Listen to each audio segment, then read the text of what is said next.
Oh, YouTube hooligans! I am Sean Stoger, and this is Crazy Native Philosophy. If you thought I was crazy or a dumbass before, I am about to prove it beyond a shadow of a doubt. Today's video is called When Idiots Cry for Dreams.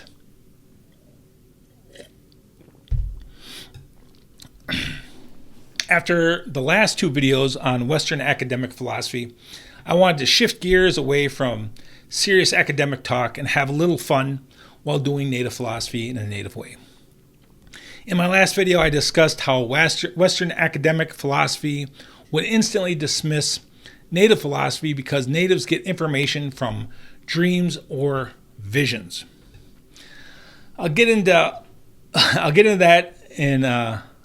this in detail in future videos. Historically, natives coast to coast valued information that come from a sacred dream or a vision above and beyond all other methods, including logic and reason. Now, to understand this, you have to understand Native American philosophy. One way to get this information was to purposefully go out and ask for it through ceremonial sacrifice. In Lakota culture, we call this Hanblecheya. Hanblecheya is often called a vision quest by academics and early missionaries because they really didn't understand it. The term vision quest is also used by New Age wannabe shaman that often exploit this ceremony for money. I will talk more about this in future videos. Personally, I don't like the translation vision quest at all, and I think a much better translation is crying for a dream. Now, there are other reasons to go on Hanblecheya besides seeking a sacred dream, which I will also discuss in those future videos. But the most common reason, or widely known reason, is a person goes to seek direction or guidance or help with some aspect of their life. So right now, I'll give you a super quick crash course on how a person goes on a Hanblecheya. And first, unless you are a ceremony leader with many years of experience, you will need to find a ceremony leader that will help you. Now, I'm going to give a big disclaimer here. I take no responsibility for anyone trying to do this on their own. Hanblecheya, or crying for a dream, or a vision quest can be very dangerous and possibly life-threatening. So do not do this without an experienced ceremony leader to assist you. So you will need to find an experienced ceremony leader to help you do this safely and effectively. The seeker approaches the ceremony leader and asks them in an appropriate way to help them cry for a dream. If the ceremony leader agrees, both the seeker and the ceremony leader will prepare for that ceremony. When it is time, the ceremony leader will have the seeker go through a sweat lodge ceremony first. After the anipi or the sweat lodge, the ceremony leader will take the seeker out to an isolated location. The seeker will stay in that spot for the duration of the Hanblecheya. The most common was to cry for a dream for 4 days and 4 nights with no food, water, or sleep. Then the ceremony leader will pick up the seeker from the spot and take them through another anipi ceremony. When the seeker comes out of that sweat lodge, the ceremony is done. That's the bare bones basics and you can now see why it's very dangerous. So again, do not do this without an experienced ceremony leader to help you.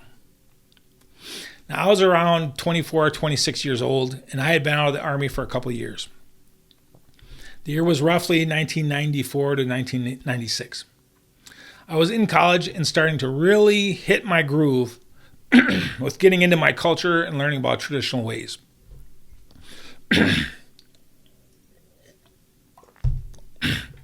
I'd been singing on a power drum for a while, carrying the Eagle staff for the Madison community, and going to anipis or sweat lodges several times per month.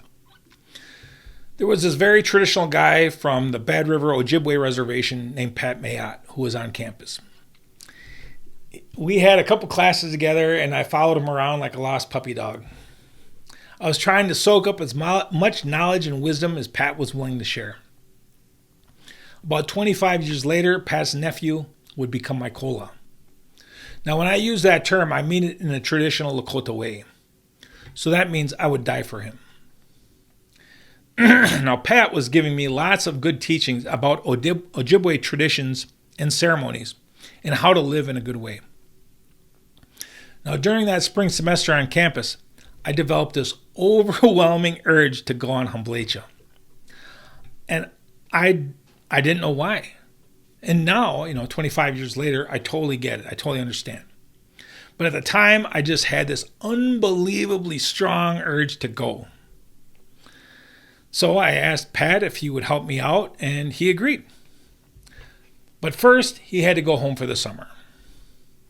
Now, Pat frequently went to the Boundary Waters in Minnesota and did geological surveys over the summer.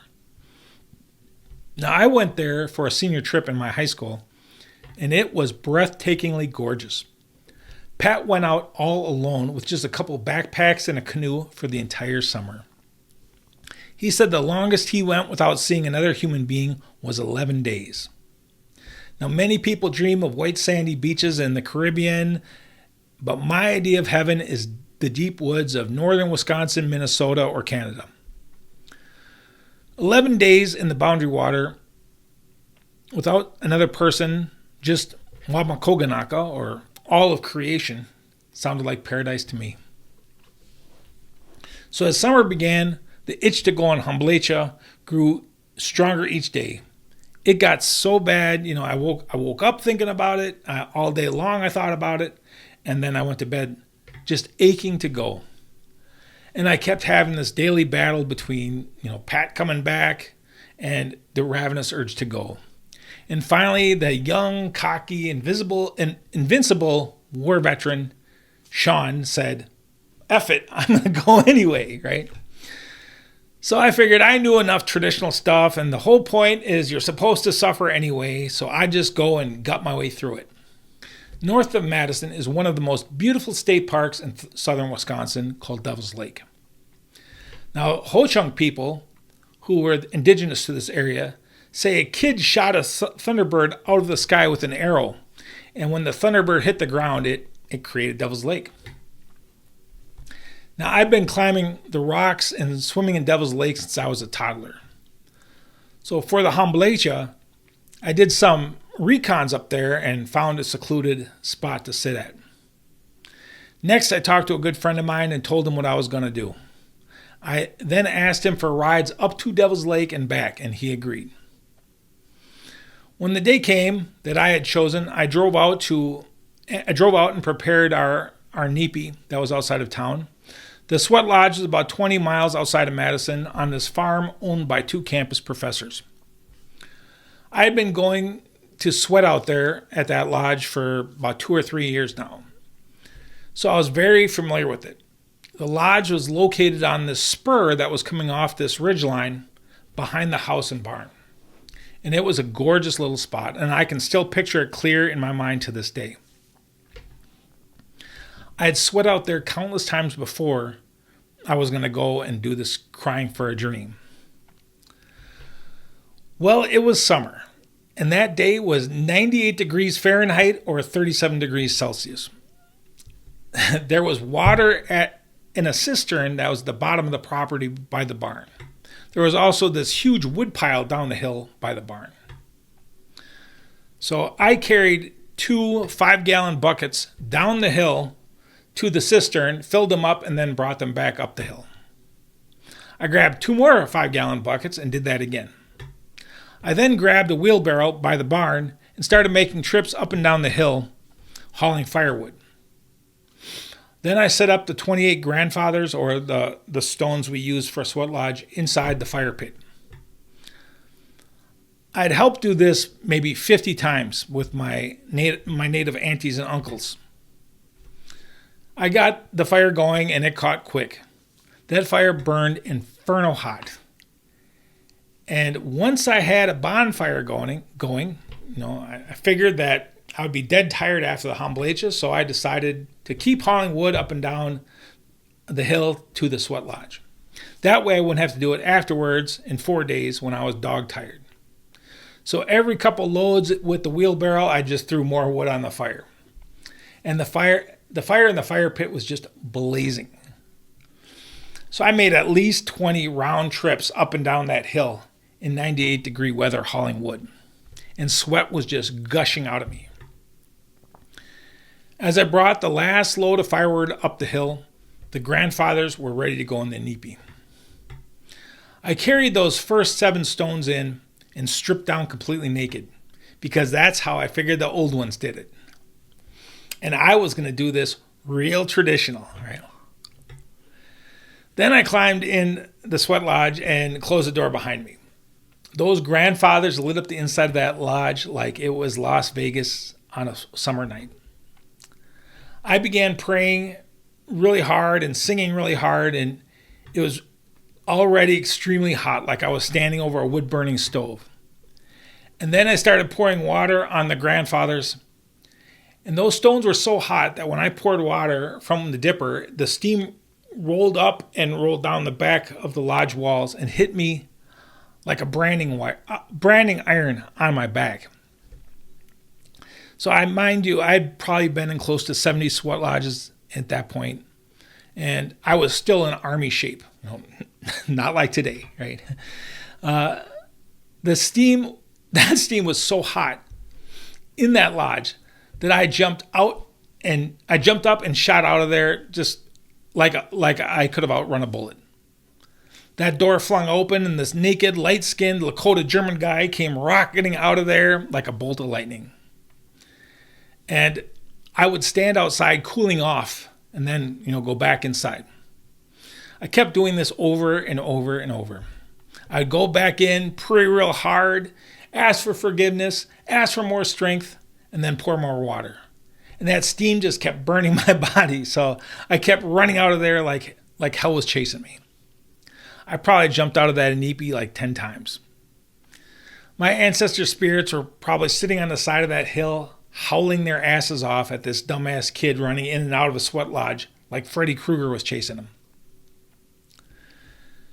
A little later, I just imagined some local farmer on his tractor looking, at this farm up on the hill and watching this show go on. And after a long day of plowing his field, I just imagined this guy going home and walking in the door of some little old farmhouse in Wisconsin and going, "Martha, you're never going to believe what I saw today." So to this day, that was the hottest sweat lodge I've ever been in my life, by far. Now, I know that some of you are probably thinking that was the spirits or the creator telling me not to do this and I should wait for Pat to help me out. And all I can say to that is, look at this face. Do I look like some kind of super genius to you?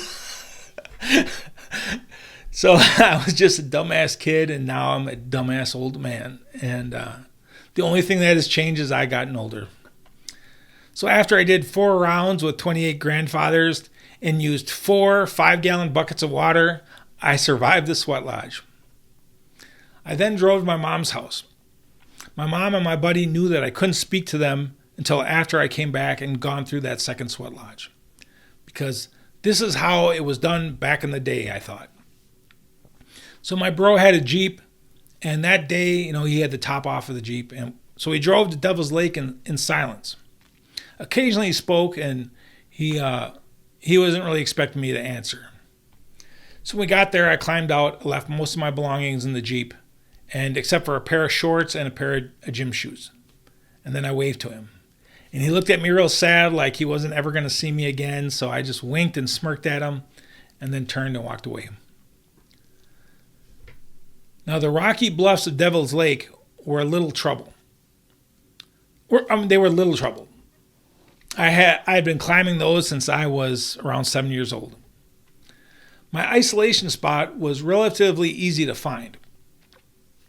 And I selected this column of stone rising about 30 feet and facing the lake. It was far enough away so no one would see me and I would not be immediately out in the open. At this column of stone, there was about a 2-foot gap between the stone outcropping from the bluff and the stone column. There was also a 3-foot vertical leap from the outcropping to the platform. So there was a footpath on a ridgeline that was far enough away that I wasn't worried about people disturbing me. So before jumping up onto this column, I took off my shoes and took off my shorts and smeared charcoal on my face. I put charcoal on my face because that's like the old ones used to do, and it was to show the creator that I was ready to die for this, right? Also, the reason why I got completely naked was I imagined the old ones would have done it this way. So I figured if I'm going to die, I'm going to die like I was born in my birthday suit. This would show Hanblecheya, or the creator, that I was humble, right? By being butt naked on a big rock. So with one quick leap, I was on that stone column, and it was a spectacular view of Devil's Lake, not me being naked, right? The spot overlooked the lake and a wooded low area down below. The sun was shining and sparkling off the water, and it was a perfect summer day. And even though it was 98 degrees, there was this hot breeze that came up the bluffs, and it was very refreshing. That column was only about 5 foot by 8 foot, or a little bigger than a queen-size bed.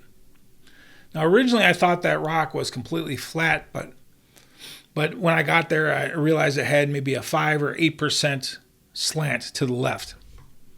Also on that left side, there was a large white pine growing up from below, and its branches provided a little overhead cover over about a third of that stone column. I was just there soaking up the beauty, while off in the distance I could hear children playing on the beach, and it felt good to hear those little ones laughing and playing off in the distance. This was good medicine, I thought. So after a while, my brain started turning inward, and I began to notice how busy it was. My brain was buzzing with everything a human mind could think of, right? I was thinking about girls and pizza and Star Wars and clouds that looked like girls and pizza and Star Wars.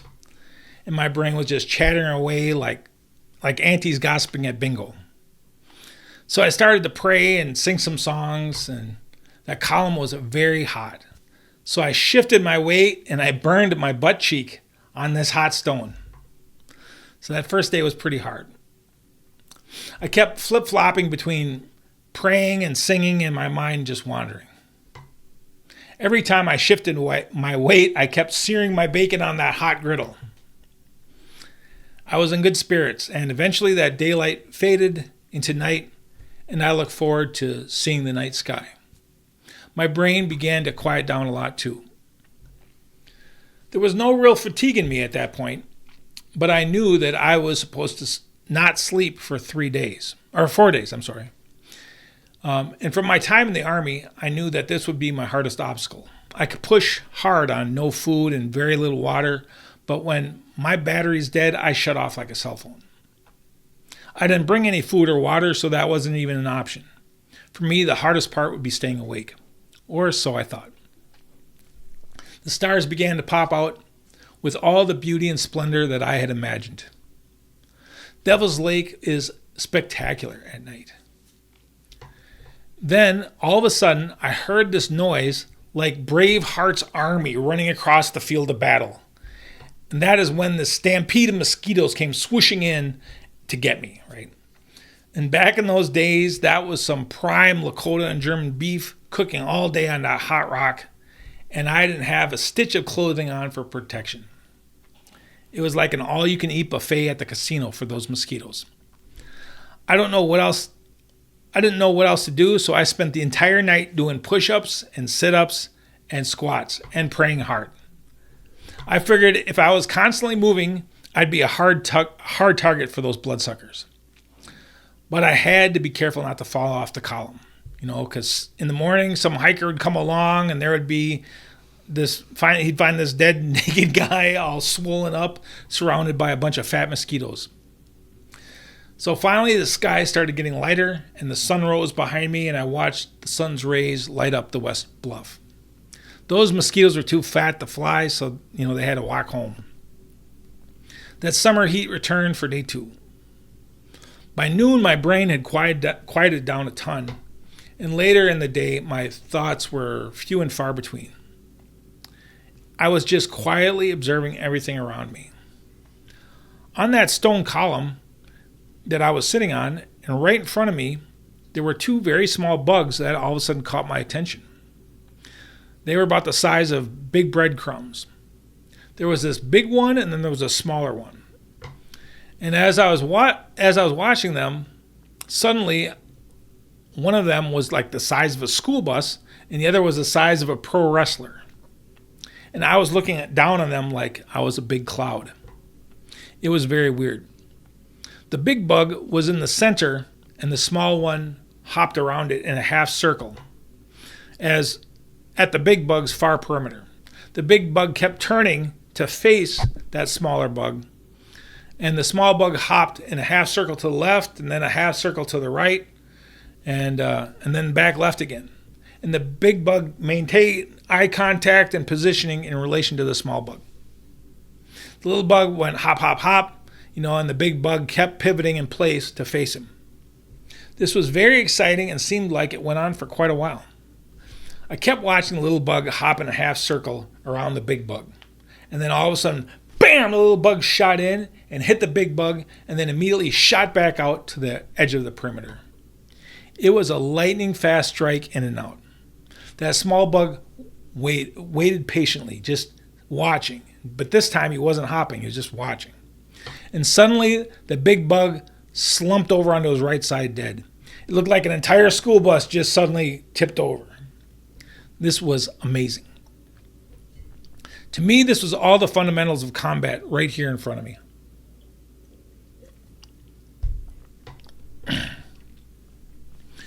Now, during my first enlistment in the United States Army Infantry, I was disgusted by defensive fighting positions. I could not understand the concept of defense. The idea of staying in one place and fighting seemed to me like waiting to die. Foxholes felt like coffins to me, and that feeling has never changed. I always loved to charge in like a wild animal and dogfight it out, tooth and nail. I constantly worked to be light, maneuverable, and do hit and run, lightning fast, guerrilla type tactics, just like that little bug. I hated being bogged down with all this useless gear. So I watched nature show me right in front of me what my instincts had been screaming for years underneath a heavy rucksack. Before long, night came on, and it was a repeat of my first night. Again, there was breathtaking astronomy above and the mosquito horde crashing down on me below here on Earth. I exercised and prayed all night long until sunrise, and then when dawn broke that third morning, it was like the sunlight on the west bluff started filling my brain with thoughts. My mind became so flooded with a buzz of constant thinking that it was overwhelming. I could not pray or sing or think of anything else. All my thoughts were on my cola named Howard. Now, like I said, some people today speak of cola, and they use that, when they use that term, they kind of mean it like bro or dude or man. But in the old days, if you called someone cola, that means you would sacrifice your life for theirs. So when I use that word today, I always mean it in this old way. Now, Howard had grown up in the Vice Lords on the south side of Chicago. Now, we came from very different places, but we had the same spirit. Prior to my going on Hanblecheya, Howard and I lived in the same building and instantly hit it off like brothers. Since getting out of the Army, he was the only person that I felt like was a brother in arms or family to me. I was still a dumbass kid, struggling with my own addictions and I had lots of internal issues going on. But when I met Howard shortly after he had served some time in prison, he asked me to be his AA sponsor. I was shocked and extremely honored, and I took that role very seriously. As the sun rose on that third morning, I could not get Howard out of my head. While I was sitting on the stone column, Howard was sitting behind bars. Now, about 4 or 5 weeks before I couldn't take it anymore and decided to go do Hanblecheya, Howard had broken up with his train wreck of a girlfriend. and that woman was like half Bigfoot, right? So I'm 6 foot tall, and at the time I was 185 pounds of solid army muscle. Howard was about 5'8" and about 145 pounds of prison muscle. Definitely that woman would have required both of us to take her down if she ever went on some like Bigfoot rampage. And Howard always had a thing for Bigfoot women. So about 3 weeks before I was sitting on this column of stone, Howard asked me to go with him to pick up the last of his stuff from her house. When we got there, Bigfoot was home and began furiously yelling at Howard. He, of course, yelled back. So I sat there watching all this drama. I was in the room and I saw the whole thing, right? She threatened to call the police. Howard called her bluff. So she did. She called the police. The police showed up and they separated everyone, which is standard police protocol, and they interviewed us individually. I gave them my statement in the hallway, but because Howard was still on probation, as per law enforcement policy, they arrested Howard. They took my brother away in handcuffs, and I was heartbroken, and I thought this was a grave injustice. Every second I was on that stone column at Devil's Lake, the more that injustice started gnawing at me. Howard had spent weeks in a cage for having a verbal argument with his girlfriend.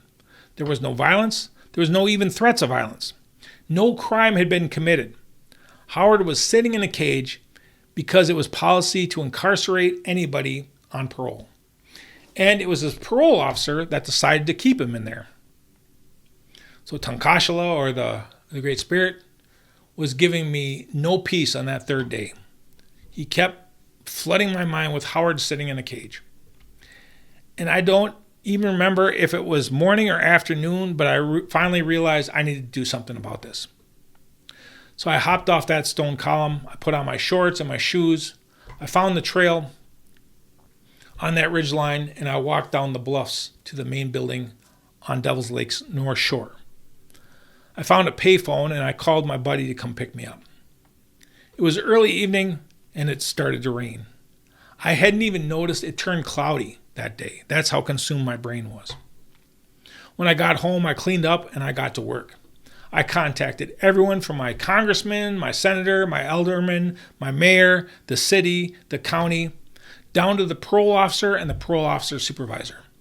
I explained that I was a combat veteran and I couldn't believe I fought for my country to come home to a justice system that treated its citizens like this. Within 48 hours, Howard was a free man. About a month later, Pat Mayat came back from the Bad River Reservation, where he was from.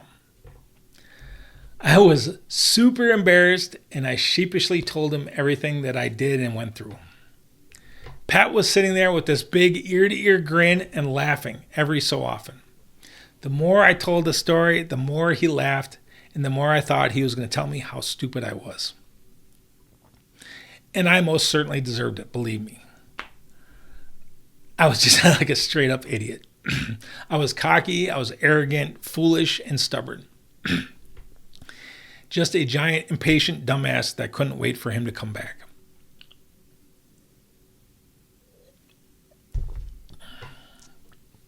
I felt like I had betrayed every one of my ancestors back to the very first one. I did everything wrong and felt lower than low. And Pat just kept listening and smiling and laughing. And finally, when I was all done and I felt like no human could possibly be any lower than I was at that moment, Pat said, "Yep, that's how I started." And I was stupefied. Then he said, "When I came home, all my elders sat around laughing at me too." So much weight had come off my shoulders right there. I felt so much better. And after that, Pat instructed me how to do it better the next time. So please do not attempt to do this on your own. This is another one of those Sean is a major dumbass, don't be like Sean stories. This is crazy native philosophy because it teaches you that you will always have to suffer and sacrifice for even a little bit of sacred knowledge and understanding. You don't just pay some tuition and then someone gives you all the answers in a book or a lecture hall. Sometimes you have to burn some bacon on a hot griddle and get bled dry by some mosquitoes.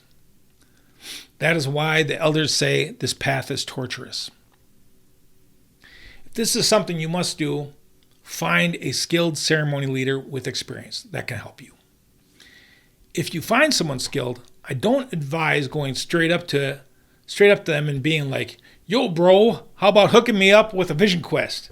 Here's some Chan Li or some tobacco. Let's do this, man. Let's make this happen," right? Make sure you build a great relationship with that ceremonial leader.